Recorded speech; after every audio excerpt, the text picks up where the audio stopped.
കൂടുതൽ വാർത്താ അറിയിപ്പുകൾക്കായി കൊച്ചി വാർത്താ ചാനൽ സബ്സ്ക്രൈബ് ചെയ്യുക. കേരളത്തിലെ ലോക്സഭാ തിരഞ്ഞെടുപ്പിന് മണിക്കൂറുകൾ മാത്രം ബാക്കി നിൽക്കെ ബിജെപിയുടെ രണ്ട് സ്ഥാനാർത്ഥികളായ പത്തനംതിട്ടയിലെ അനിൽ ആന്റണിക്കെതിരെയും ആലപ്പുഴയിലെ ശോഭാ സുരേന്ദ്രനുമെതിരെയും ആരോപണങ്ങളും തെളിവുകളുമായി ദല്ലാൽ നന്ദകുമാർ ഇന്ന് രംഗത്ത് വന്നത് NDA കേന്ദ്രങ്ങളെ ഞെട്ടിച്ചിരിക്കുകയാണ്. പത്രസമ്മേളനത്തിലാണ് ദല്ലാൽ നന്ദകുമാർ ഇരുവർക്കുമെതിരെയുള്ള തെളിവുകൾ പുറത്തുവിട്ടത്. അനിൽ ആന്റണി പണം വാങ്ങിയെന്ന് തെളിയിക്കുന്ന ചിത്രങ്ങളും രേഖകളും നന്ദകുമാർ മാധ്യമങ്ങൾക്ക് മുന്നിൽ നിരത്തി.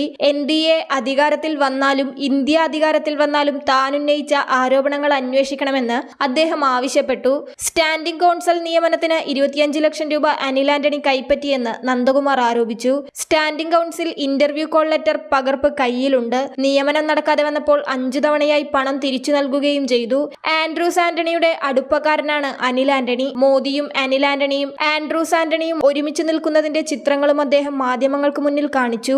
ഭൂമി ഇടപാടുമായി ബന്ധപ്പെട്ട ശോഭാ സുരേന്ദ്രൻ 10 ലക്ഷം രൂപ വാങ്ങിയതിന് തെളിവുകളുണ്ടെന്നും അദ്ദേഹം ആരോപിച്ചു. ബിജെപിയുടെ ക്രൗഡ് പുള്ളർ നേതാവ് എന്റെ കയ്യിൽ നിന്ന് 10 ലക്ഷം രൂപ വാങ്ങിയിട്ട് മടക്കി തന്നിട്ടില്ലെന്നും നന്ദകുമാർ പറഞ്ഞു. രസീതും മാധ്യമങ്ങൾക്ക് മുന്നിൽ കാണിച്ചു. താൻ സാമ്പത്തിക പ്രതിസന്ധിയിലാണെന്ന് പറഞ്ഞാണ് ശോഭാ സുരേന്ദ്രൻ സമീപിച്ചത്. പണം കടം വേണമെന്ന് പറഞ്ഞപ്പോൾ പറ്റില്ലെന്ന് പറഞ്ഞു. തൃശൂരിൽ സ്വന്തം പേരിലുള്ള സ്ഥലം ഈടായി തരാമെന്ന് പറഞ്ഞു. അതിന്റെ രേഖ തന്നാണ് 10 ലക്ഷം രൂപ മുൻകൂറായി വേണമെന്ന് ആവശ്യപ്പെട്ടത്.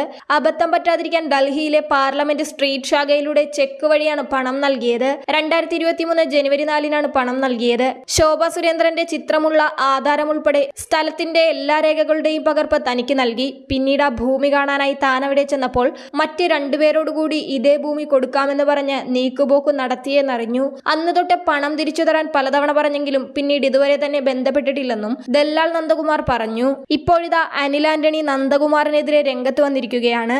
ആരോപണങ്ങൾ നിഷേധിച്ച അനിൽ ആന്റണി തിരഞ്ഞെടുപ്പിന് ശേഷം നന്ദകുമാറിനെതിരെ പരാതി നൽകുമെന്ന് പറഞ്ഞു. പ്രതികരണത്തിനിടെ മാധ്യമങ്ങൾക്കെതിരെ അനിൽ ആന്റണി ക്ഷുഭിതനാകുകയും ചെയ്തു.